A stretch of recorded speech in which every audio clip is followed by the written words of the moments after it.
Hello बच्चों, आज हम समास परिचय के बारे में आप लोगों को समझाएंगे कि समास क्या होता है। जैसा कि हमने कक्षा में बताया है कि समास जो है जब दो या दो से अधिक शब्द मिल करके एक नए शब्द की रचना करते हैं तो हम उन्हें समास कहते हैं। जब दो या दो से अधिक शब्द आपस में मिल करके एक नए शब्द की रचना करते हैं तो हम उन्हें समास कहते हैं। आप इसको एक अलग तरीके से बोल सकते हैं, समास जो है दो या दो से अधिक शब्दों के मेल से ही होता है। जब समस्त पदों को अलग अलग किया था तो उसे समास विग्रह कहते हैं। जब हम कोई समस्त पद है यानी जो इकट्ठा पद है उसको हम अलग अलग करेंगे, यानी ये समस्त पद है यानी इकट्ठा है, इसको हम तोड़ेंगे तो उसे बोलेंगे समास विग्रह। जैसे राज्ञः पुरुषः, क्या है ये? समास विग्रह। नीला कमलम, नीलम कमलम, ये क्या है? समास विग्रह है। आइए हम संधि और समास में अंतर जानते हैं। संधि जो होता है दो वर्णों के मेल को हम संधि कहते हैं। जब दो वर्ण आपस मिलते हैं तो उनको हम संधि कहते हैं। लेकिन समास क्या कहता है? जब दो शब्दों का मेल होता है तो उन्हें हम समास कहते हैं। संधि में क्या होता है? जैसे नर प्लस ईशः, यहाँ पे नर में अ है और ईशः ये दो वर्ण हैं, यानी अ और ई के मेल से ए का निर्माण होता है, तो ये संधि बनता है। लिखा है कि नीचे जो वाक्य दिए गए हैं उनको ध्यान से पढ़िए। राज्ञः पुरुषः, मतलब राज्ञः पुरुष मतलब राजा का पुरुष यानी राजा का सेवक। तो इसका ये राज्ञः पुरुष क्या है? एक समास का विग्रह है। राज्ञः अलग है, पुरुष अलग है। जब हम इसको एक पद करेंगे यानी समस्त पद करेंगे तो ये हो जाएगा राजपुरुषः।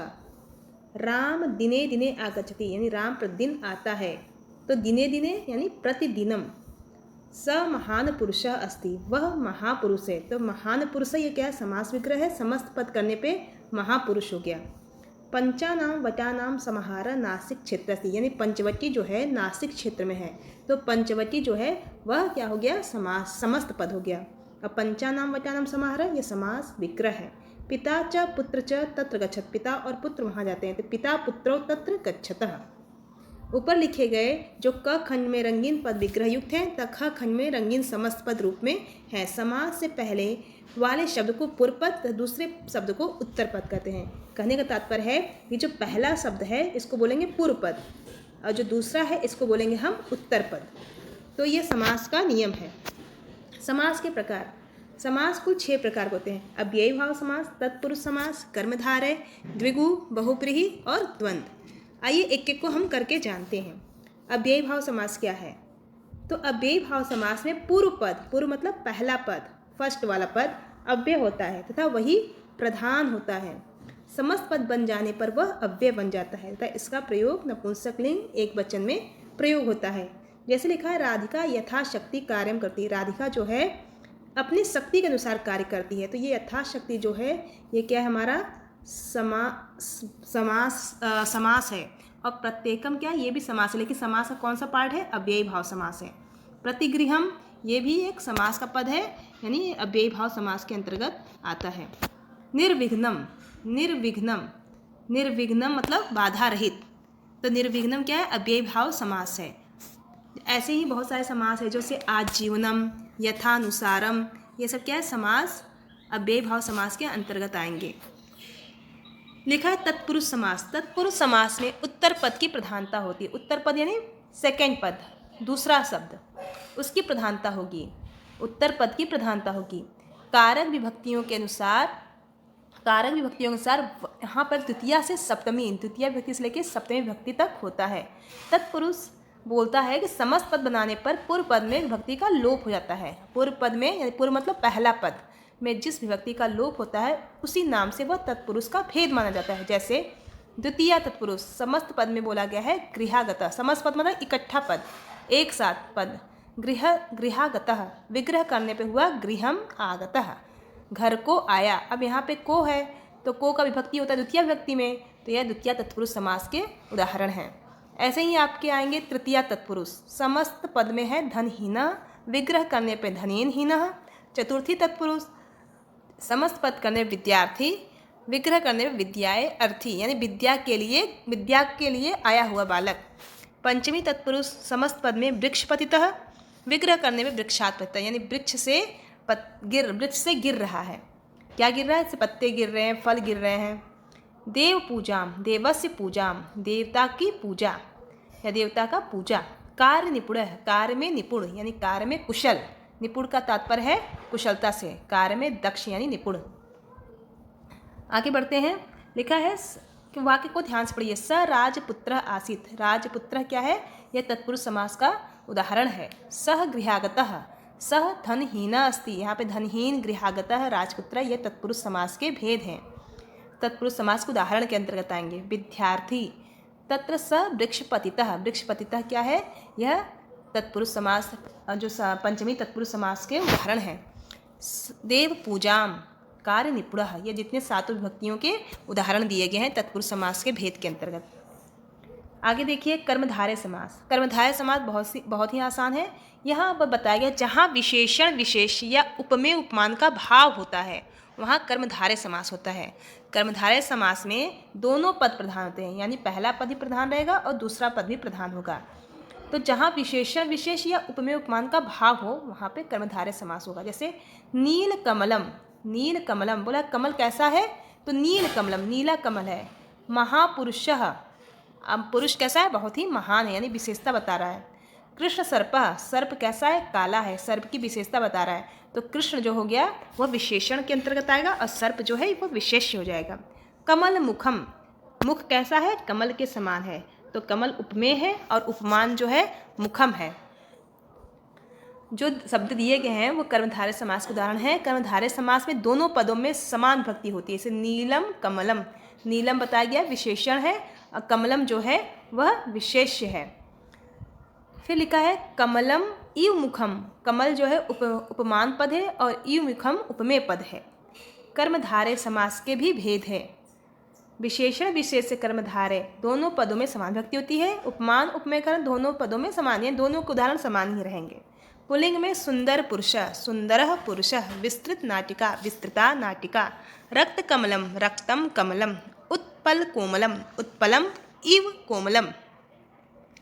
द्विगु समास, जिस पद में पूर्ववाची पूर्व पद संख्यावाची हो, यानी जिसका पहला पद क्या हो, संख्या हो, तथा समस्त पद में समाहार अथवा समूह का बोध होता है, वहाँ पे द्विगु समास होता है।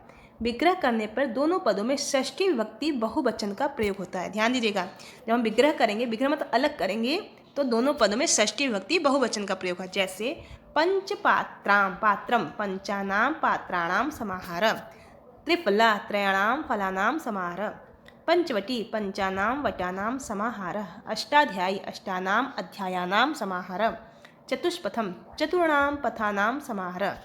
तो पंचपात्रम, त्रिफला, पंचवटी, अष्टाध्यायी, चतुष्पथ, यह क्या है, द्विगु समास के भेद उदाहरण है, क्योंकि इसमें पहला पद क्या बताया गया है, संख्यावाची। ये देखिए पहला पद क्या है हमारा, संख्यावाची है। सब पहले पद में संख्या है। यहाँ पे 5 की संख्या, यहाँ पे त्रि मतलब 3 की संख्या, अष्ट मतलब 8 की संख्या, चतुष मतलब 4 की संख्या बताया गया है। ऊपर जो लिखे शब्द हैं पंचपात्रम, त्रिफला, पंचवटी, अष्टाध्यायी, चतुष्पथम, ये सब हमारे द्विगु समास के उदाहरण के अंतर्गत आएंगे। द्वंद्व समास, द्वंद्व समास में दोनों पद प्रमुख होते हैं, यानी पहला भी और दूसरा भी सब पद प्रधान रहेंगे। विग्रह करने पे दोनों पदों के बाद च लगता है। च का अर्थ होता है और, च का अर्थ होता है और। समस्त पद में संख्या के आधार पर द्विवचन अथवा बहुवचन का प्रयोग होता है। जैसे राम लक्ष्मणो, रामः च लक्ष्मणः च, माता पितरौ, माता च पिता च, कृष्ण अर्जुनः, कृष्णः च अर्जुनः च, लाभा लाभौ, लाभः च अलाभः च, शीतोष्णम, शीतम च उष्णम च, लता रमे, लता च रमा च। ऐसे आप बहुत सारे उदाहरण बताएंगे और उसको अपने कॉपी पे भी लिखेंगे। नीचे लिखे जो वाक्य हैं उसको ध्यान से पढ़िए। राम लक्ष्मणौ वनम अगच्छताम, यानी राम और लक्ष्मण वन को गए। माता पितरो बालम पालयत, माता और पिता बच्चे का पालन करते हैं। कृष्ण अर्जुन तत्रस्तः, कृष्ण और अर्जुन वहाँ हैं। लाभा लाभों समय कृत्वा युद्ध कुरु, मैं लाभ और हानि का दोनों को समान होता है, तो इसलिए हे अर्जुन तुम युद्ध करो। शीतोष्णम सह, शीत मतलब ठंडा, उष्ण मतलब गर्म, दोनों को ही सहस मतलब सहन करो। ऊपर लिखे जो रंगीन पद है वे क्या है, हमारे द्वंद्व समास के उदाहरण हैं। अब आइए बहुब्रीहि समास। बहुब्रीहि समास में अन्य पद, अन्य पद मतलब दूसरा पद, कोई अन्य पद मतलब कि पहला पद प्रधान हो न दूसरा, कोई अन्य पद यानी तीसरा पद प्रधान हो। अन्य पद का तात्पर्य कोई तीसरा पद प्रधान हो। इसका विग्रह करने पे यस्य, येन, यस्मै, यस्मात् आदि शब्दों का प्रयोग होता है। जैसे दशानन, दश आनान यस्य यानी 10 मुख वाला कौन है? रावण। 10 मुख वाला कौन है बच्चा? रावण। पीताम्बरम, पीतम अम्बरम यस्य, पीला वस्त्र जिसने धारण किया है। श्री कृष्ण भगवान पीला वस्त्र पहनते हैं, इसलिए उनको बोलते हैं पीताम्बर। चंद्रशेखर, चंद्रमा है जिसके शिखर पे यानी जिसके सिर पे चंद्रमा विराजमान है वो है कौन? शिव यानी हमारे भोलेनाथ भगवान। लंबोदर, लंबम उदरम यस्य सः, लंबा उदर है जिसका, लंबा पेट है जिसका, वो है हमारे गणेश भगवान। देखिए यहाँ गणेश भगवान का इमेज ही बना है। चक्रपाणी, चक्रम पाणो यस्य सः, जिसके हाथ में चक्र हो वो है विष्णु जी। निर्भयः, निर्गत भयम यस्मात्, जो भयहीन हो उसको, वो जिसके अंदर भय ही न हो तो वो होता है भयहीन पुरुष या निडर पुरुष। वीर पुरुषः, वीरः पुरुषः यस्मिन् सः, जो मनुष्य वीर हो उसे कहेंगे वीर पुरुष। जैसे गांव में मुश्किल मनुष्य क्या होते हैं? बहुत ही वीर होते हैं, शहर के भी होते हैं लेकिन गांव में अधिकांश लोग वीर पुरुष कहलाते हैं। तो दशानन रामस्य शत्रु आसीत, जो दशानन था यानी जो रावण था राम का शत्रु था। पीताम्बर पांडव सहायक आसीत, जो पीताम्बर थे यानी श्री कृष्ण भगवान पांडवों के सहायता किए थे यानी सहायक थे। चंद्रशेखर कैलाश पर्वते वसी, जो चंद्रशेखर हैं यानी हमारे जो भोले जी हैं, शंकर जी हैं, वो कैलाश पर्वत पर निवास करते हैं। लंबोदर शिव से पुत्र आसीत, जो लंबोदर हैं यानी गणेश जी हैं वो शिव के पुत्र थे। चक्रपाणी शेषनागम अधितिष्ठते, चक्रपाणी यानी विष्णु जी शेषनाग पर वह विराजमान है, उसी पे बैठते हैं। जो ऊपर लिखे सभी रंगीन पद जो हैं बहुब्रीहि समास के उदाहरण हैं। थैंक यू बच्चों।